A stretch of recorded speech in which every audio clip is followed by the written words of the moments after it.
You're alive. You're alive.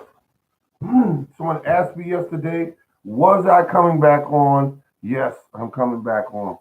I'm also doing two things right now. I'm involved in a workout. I started 10 minutes ago. Do you know the way to San Jose? Yeah.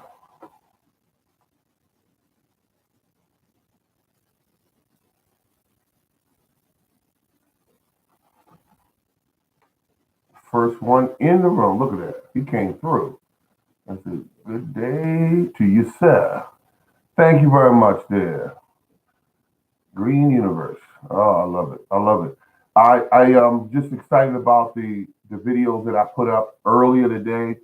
I'm getting people hitting, and I like that real gardeners, real solid gardeners. One gentleman or lady, it doesn't say who it was. Oh yeah, this is Jeffrey. Jeffrey said, and I quote, "Great channel, love to grow on the cheap. Thank you very much, friend." Because that's the whole point of hello. See, there he is right there. He's the gentleman right here. The bull asked me, I think it was yesterday. You can call me on that if you like. I mean, just let me know what you think. He said, "Are you doing the show tonight?" And at that time, I was headed to work or something like that. I didn't get a chance to get back to you. But everyone calls me the morning gardener. And so I looked at that and I said, okay, uh, uh, he's got here Mr. Morning Gardener. I like that right there. The first one that called me Mr. Morning Gardener. And I've been knowing this gentleman for quite a while here. Um, but he's in the gardening. He's serious into it. He loves it. Personally, I'm going to say this, Mr. Bull. I'm going to say it, yes, in front of everyone. I think you work too hard, man. But you got a good garden going, and I think that the rabbits are definitely ace in the hole as far as getting your fertilizer. Get a blackberry plant in if you can. You will be able to get it in because once the stores start selling them, I think they're like $7 a piece. Don't buy two and three of them. Don't do that. Don't do that because they're going to create new blackberry plants for you anyway. You're not going to need to do that. One thing about them is they grow long and tall. They tip over and they hit the ground, and you got new plants. All you got to do is pull them up and decide on where you want to put them at. Me, I put mine all in a straight line, so I know where they are.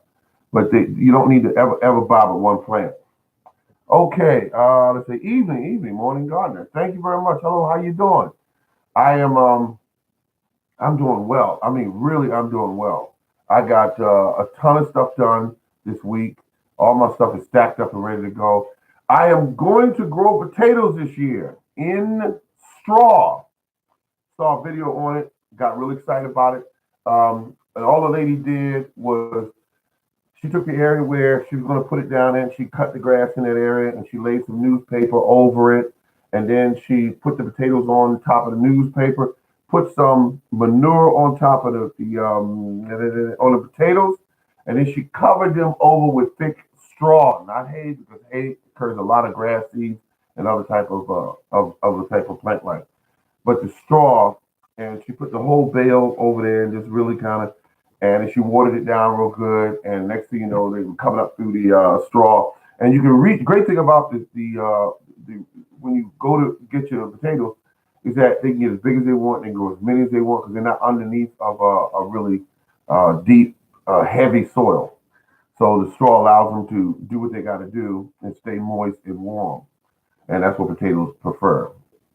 Um, and besides, who like piling up soil every time the plant grows? To me, it's very tiresome when you do it that way. I say try growing potatoes in a bucket as well. Growing potatoes in a bucket is good. I like that process. In fact, I was telling a young lady at work about it maybe last year, which was about 2 months ago. And I was telling her that the only thing I don't like about it, this is the only thing I don't like about it, is that there's a limited amount of growing space. But with the straw, it could just blow up. It could create its own mound, and underneath there will be 30, 40 potatoes. So I think that's very good. Plant the potatoes that you like. My potato is Idaho. That's my potato. I like Idaho potatoes because Idaho potatoes is a potato that's great for baking. And I like to bake them and push them out. I have to put an X in them and fluff them up and put butter on top of them. Excuse me, folks. Yeah, but that's what I want to do with the potatoes is eat them hot right out of the oven. Yeah, yeah, that's what you want to do with potatoes, especially Idaho potatoes. You're going to get, if it's the same thing that Lowe's did last year, you're going to get maybe 3 or 4 potatoes inside of a little box. I think they're going to sell it to you for maybe close to $5, unless you can find a better place to get potatoes that would, give them to you at a better price. And at the near the end of the year, they're going to have a whole bunch of boxes left over that you can go ahead and buy all them boxes up for probably about $1 a box, like they did last year. I bought, I don't know how many I bought. I bought a whole bunch of them. Oh, okay, yeah, yeah. It's a good potato. It's a good potato, very good potato. Man's got good taste. It's a good potato. The thing about the potato is just get out there and grow them. And this year, let's try to grow as much as we possibly can, as much as we possibly can. I mean, really test out your ability to really plant enough for just in your own mind, plan enough for your family and 2 or 3 other families. Try to do that. Try to do that, and see if you can do it. You can always give the stuff away to a church or whatever. If you have to have the room, you say, "Look, I got some potatoes. Hey, look, I got some carrots." Tell the church that, and they say, "Okay, Lord have mercy and praise you." You know how they do, and they'll bring you over as much as you can possibly handle. And that's what it's all about. Is sharing some of your success with others. Let's see. When you say, what is this right here? Where will you let your plant out? Now, I keep. Now, this is a gentleman that wrote. When are you going to be setting your plants out? Well, that's down the road.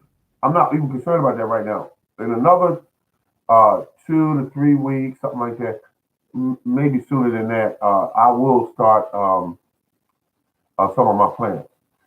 Because last year I did a thing where I started them too early, and I had to take care of these plants all the way up into the time that it was time to set them out. And it was a very difficult thing because they were getting big. They were taking up space. I had to get larger pots, and it was like, where am I going to set all this stuff? And I was stacking it and trying to find room for it. This year, the box that I've made, it's called a plant box. The box I've made, beautiful. All it was a little dresser that the drawers fell apart or whatever. I think my neighbor had it and he was setting it out. And I looked and said, "What are you going to do with that?" And he said, "Sure, I'm putting it in the trash." I said, "No, I'll take it."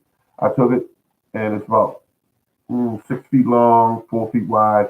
And I built a light, which is what's called a shop light I put on the inside, soft white lights, the highest, the highest that I could get as far as how much power is in the bulb. And when I hooked the things up, I felt good. I had the chains. I had the little hooks there where you could adjust them down, adjust them up. I put them on a timer, which at the time was like, and you could have got a lot of timers, during the Christmas holiday when they start marking all that stuff down. You could have got the timer. They normally sell for $5. You could have got them for probably about $2.50. Hello, Green Universe. Okay, yeah. Yeah, but you could do that. You could definitely do that, and definitely have your situation where you're saving money. The whole thing about it, folks, you may have a ton of cash, you may work a good job, whatever, and that's always a good thing. But try to save money on your garden because it doesn't take a boatload of money to do. How would you feel if you had a gentleman that grew as much or better than you did, and you might have spent $400 to do it, and he did it for $15. I mean, because he knew what he was doing. That's what you want to do. You want to grow as much as you possibly can, and you want to do it on on a budget so that you know that it's definitely worth your time. Let's see what we got here. All these videos that I put up, I think about 3 hours ago. People are hitting them. They're getting information because they're trying to say, "Look, I just want to, do the best I can this year and grow as much as I can."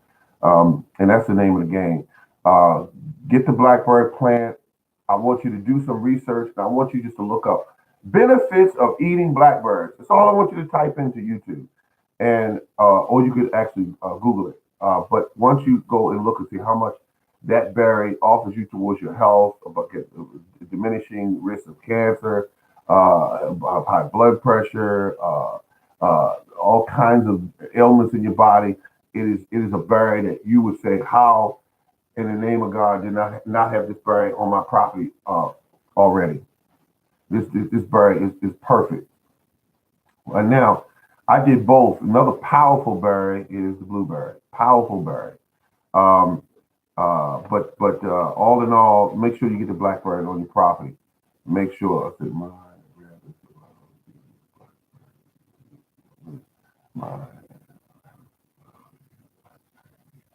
Now, let's see if I understand you correctly. You already have a blackberry plant?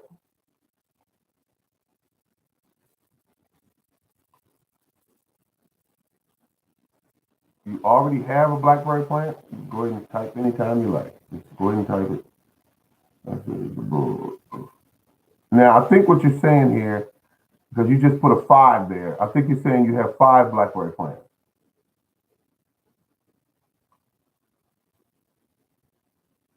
Okay, he put there that he put the number 5, so I think that means he has 5.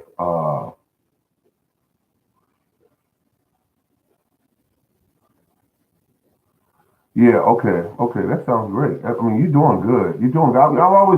I looked at your videos. I saw what you're doing. I mean, the rabbit droppings, the very potent.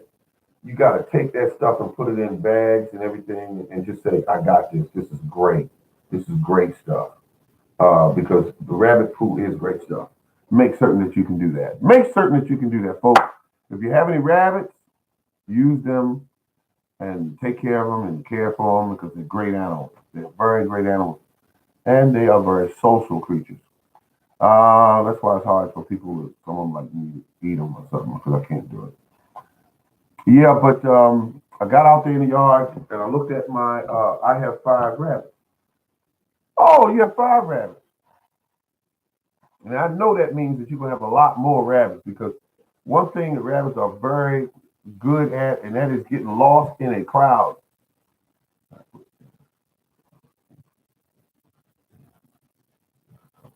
You did good. Yeah, absolutely. You did good. Absolutely. And the newspaper becomes a great fertilizer. Once they do what they do with it, it also gets put in a bag with the rest of the stuff. It's great newspaper. Eating eggs at home. Uh, take the carton if it's that paper carton and the eggshells. What I usually do sometimes is I take the eggs, I break them, do what I got to do with them, and put the shells back in the carton. Old lady doesn't like it, but it serves to be added to the soil. I could either dig a hole and drop it in, or I could actually put it underneath the compost pile and come back in a couple months. It's gone. The box, the eggshells, everything is gone. That's called building your compost. That's all it is. Everything that was once alive can be made into compost. Everything and anything. Neighbor's cat up the street, could be used as compost. Doesn't matter. All plants eat. All plants eat. That's what they do. Chickens are also good animals. Now, let's just say this: chickens are not good at creating fertilizer. They are absolutely great. So are rabbits. The only thing rabbits fertilizer is really, really great at is that it's not too hot. Chicken fertilizer is great, but you got to know what you're doing with it. And that's the only difference. Chicken fertilizer is great. Um, so are rabbits. So are cow manure. Cow manure. In India, they believe in cow manure fertilizer because it's not too hot. You put it in. It's a lot more milder than a lot of other fertilizers, like, say, for instance, chicken fertilizer. Chicken fertilizer is great, but you got to know what you're doing.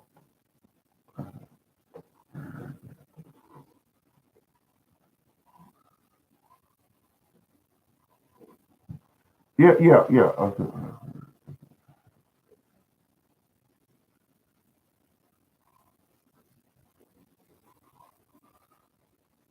Well, that's the truth. Once alive, it is absolute truth. Hello, hello, hello, hello, hello. Happy New Year's to everybody out there. Everything looks good here. We are psyched up because it is getting next to the growing season. It's right up against the wall. I'm telling you, good people, go out there, get your supplies, write a list of things you're going to need, and then try to move that stuff off the list that you really don't need. Like one young lady was telling me at work she wants to go get a greenhouse, and I said, Miss Sister, you can make that. So what do you mean you can make? The one I'm getting is only $400. Is only $700 is only. No, trust me, you can make that. The plants don't know you spent $800 on a kind of light box or whatever you bought. They have no. They don't care. They don't know and don't care. Plants only know that they're getting what they need. Simple as that. And when you set it up that way, you just get a beautiful deal. When you make sure that plants have lighting on them, have a certain amount of heat underneath of them, which is in the way of heat mats. If go look around now, people, any of you out there that need heat mats, if you need heat mats, go and start looking for that stuff now before spring comes in and they start bumping that price up because that's exactly what they're going to do. They're gonna push it as far to the envelope that they feel the average person will pay. I get it now. I saw some on eBay. It was like $5 or $6 or something like that, and they were heat mats. And it's good to own at least two. At least two. If you got more room, four of them, but at least two. Some of them have the thermostat with them. I mean, they really mark them thermostats up that goes onto those bats because they try to say, okay, how much heat do I need to put up underneath this particular plant in order to get it to grow properly? And they find that 75, 65 degrees or something like that underneath them. But let me help y'all out a little bit because some of you already know, and I don't want to talk down to nobody because I respect all of you. Here's what goes on, and it's a little confusing with some people. I was one of them. You put your seeds in a tray. You put them on the heat mat. You cover them with the let's say the dome that goes over that clear, clear plastic dome. You've seen the little seed tray. You put that over top of it. Now, once you put that over top of that, once the seed breaks through the soil, take it off the heat mat. Put it in the area where all it's underneath of is the light, 3 inches from the plant. Me, I go a little further. I'm not going to tell nobody to do that. 2 inches from the plant, but I do 2 inches. I'm telling you to do three. When the plant starts coming up, doesn't need heat on it for it to germinate. It's already doing its thing, and it grows and grows and grows and like that. Now, the reason why you're taking the heat away underneath of it because you don't want them to grow lanky. You don't want that. You don't want them to do that because I mean it's a lot harder to deal with a plant that's lanky. You definitely want the plant to be short, sturdy stem. That's what you want. And just like the ones you would buy at the Walmart or Home Depot or Lowe's, they come in there with some thorough looking plants, and it's all because they're using serious technique. That's what they use. The same seed in that pack is what you're growing that they grew, and they put in the right food in there. And I do. I'm gonna tell you what I do, so all of you good people can jump on this if you want. Mr. Bull has rabbits. Let's say, for instance, he has rabbits. So all he has to do is mix a certain percentage of the rabbit food in with the what they call it stuff. Not perlite, but use the perlite, but you're going to also use peat moss, and you mix this stuff up all together, and you moisten it, and you put it in your little styrofoam cups, or you put it in your little trays or whatever, and you put the seed in there, cover it over lightly, moisten the soil. You don't you want that food to be there because once it exhausts the food supply from its own seed, its own food supply that's attached to that seed, you're going to want to have food supply there for it. And that's why the rabbit food would be great. Not a lot, but you're going to add a certain percentage of it there. Another thing is what I use is the cow manure because again, it's not hot. Chicken manure is thin line unless you got something that's well rotted out, it's been cooled down for a long period of time. It's the only way I would really use something like that. But you give it food. The secret is to growing your plants indoors. One of the biggest secrets is please don't overwater these plants. Don't do that. Do not overwater these plants. They don't need to be drowning in water. All they need is for you to moisten the area what they're in. And and you keep an eye on them. You keep an eye on them because you don't need them drying out completely. You need to mix their soil and make sure that some people pour it down in the tray, which I think is the best way to do it, is to pour it down into the tray and allow it to wick it up into where you're going to need to definitely get uh, the plants will get the water. Um, Again, you can get all fancy and you can use rainwater like I do. But I have the system set up outside, so when I'm getting my plants started, and I find out that the temperature's not going to dip below 32 degrees, you know what I start doing? I start taking my tanks and set them up for their gallon of water, and then I go out there and I fill up a gallon of rainwater. I bring it indoors, allow it to acquiesce to the temperature in the house, which get it around 70 degrees or 65 degrees, whatever temperature is in the house, because I don't like pouring cold water on my plants. And once I pour that cold water on them plants, to see the plants, start having a problem with shock, don't need to do that. Now, just for fun, folks, because I want to see how many of you are still out there. Could everyone hit the thumbs up thing there? Let me just see what that looks like. Because I got one thumbs up on there. Does anyone else want to throw a thumbs up on there? Anyone at all to put a thumbs up on there? Because okay. Oh, thank you. We got a second one on there. Look at that. People are out there. There's the third one on there. Look at that. I mean, they are pushing those buttons. Look at that right there. Oh my goodness. That's all right. Thank you very much. Thank you. Thank you very much.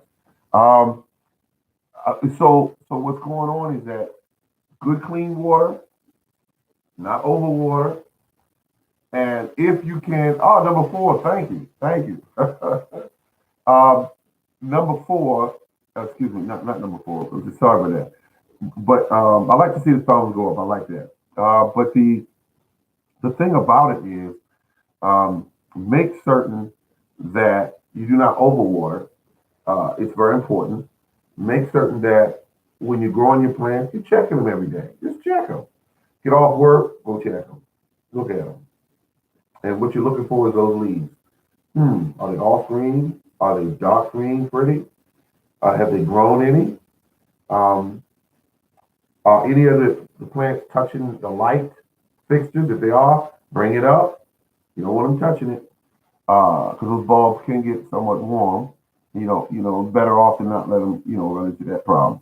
Now, 12 weeks before the actual last frost, that's a better deal. 12 weeks.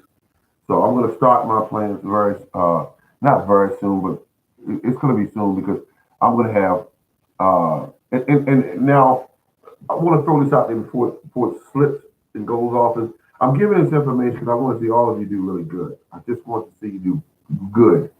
I want to see you get those. I want to see you plant more food than you know what to do with. That's all I want to see you do.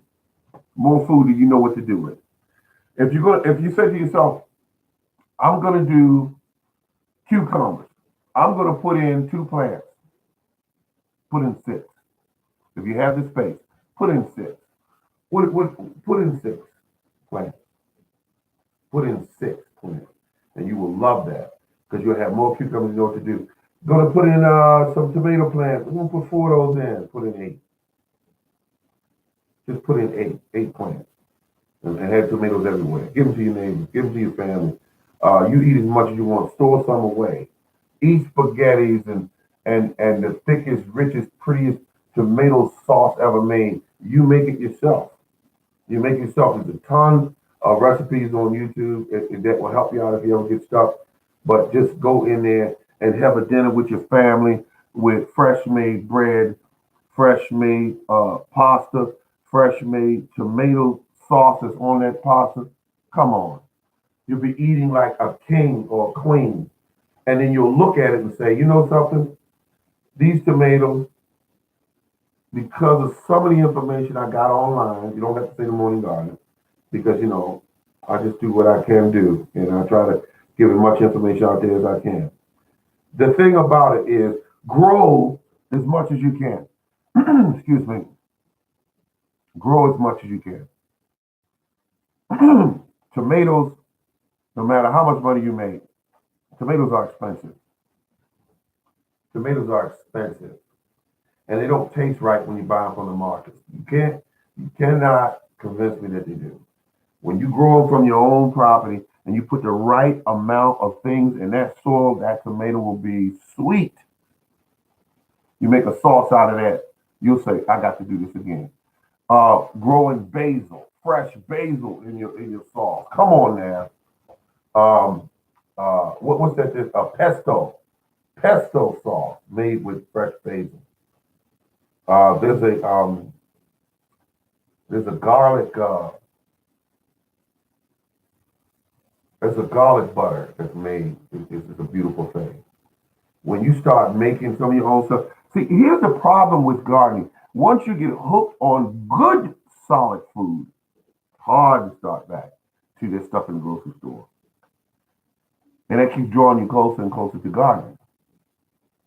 And you can go out in the garden and you get peace of mind. You can relax from work. You can relax from the family. Relax from your significant other. You can say, Lord have mercy. And you go out in the garden and you're all set. Now, let's start gardening by putting together these lists of the things that we're going to need. And don't be surprised how much of the stuff that's around your own house that you can use. I finished a gallon of milk today. And the first thing I did with that gallon of milk was rinse it out and put water in it. And I will add a liquid fertilizer to that. That will be one of my indoor containers that I use to store my liquid fertilizer in. Now, when I do mine, I usually need about 2 gallons. So I do two drums and I put it in there. And I'm telling you, because when you be watering that stuff, if you got a big enough setup like I do, you're gonna go through that. You're definitely gonna. Now I'm just thinking about it was a friend of mine I saw this week when we went out to do karaoke, and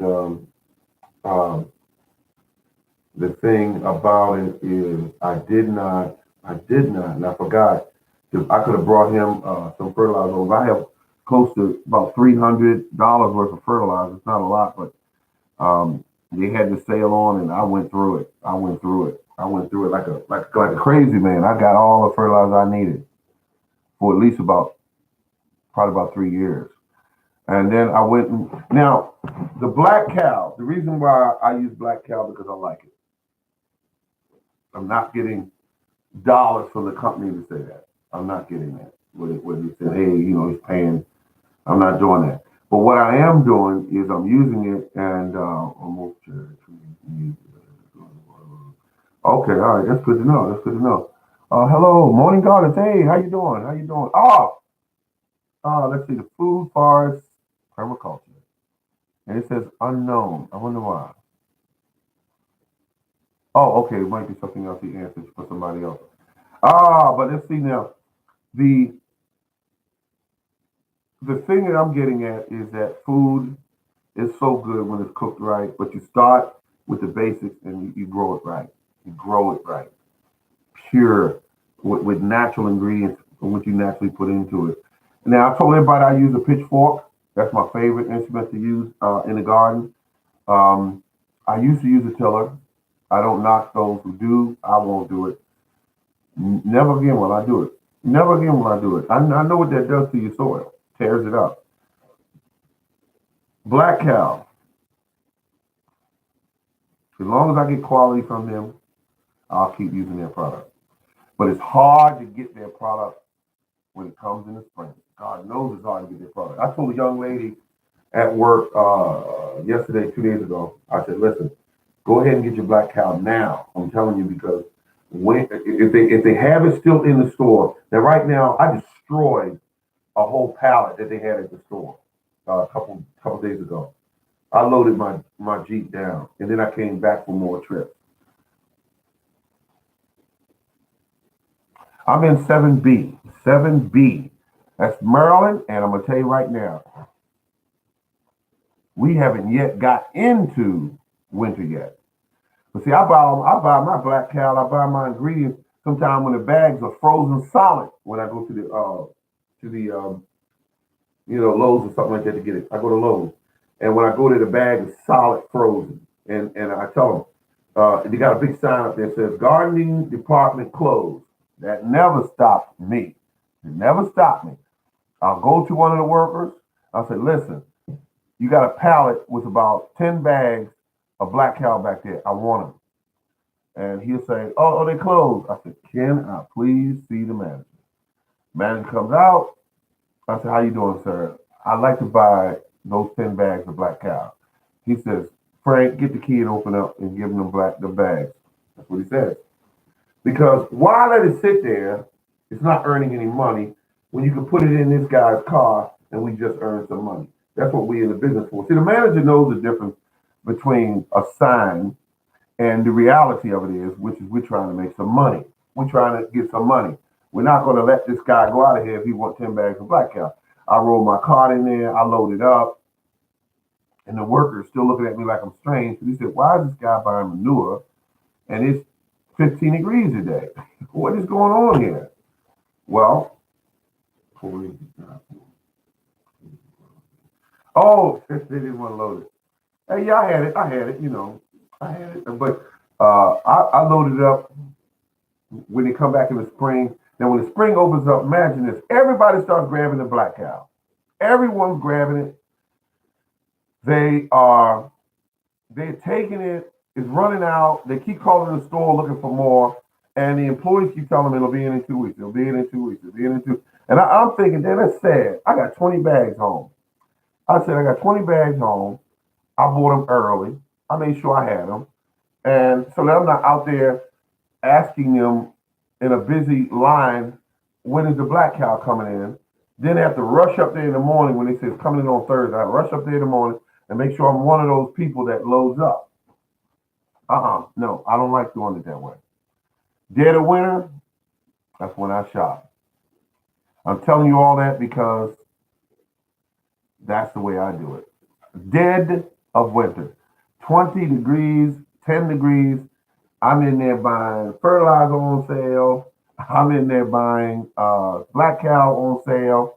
And if you have any leftover plants before it get really cold that you got up on a shelf marked down at 25 cents, I'm looking at it.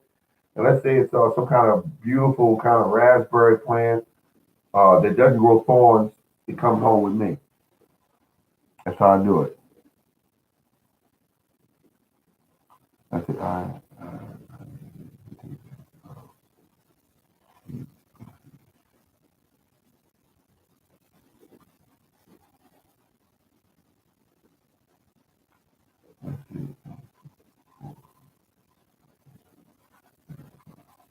Yeah, I mean, I just thinking about right now. I really get a lot of fun out of doing it this way because um, I tell people you go in the store, you got a bag sitting over there. Let's say you going for some topsoil, really good stuff.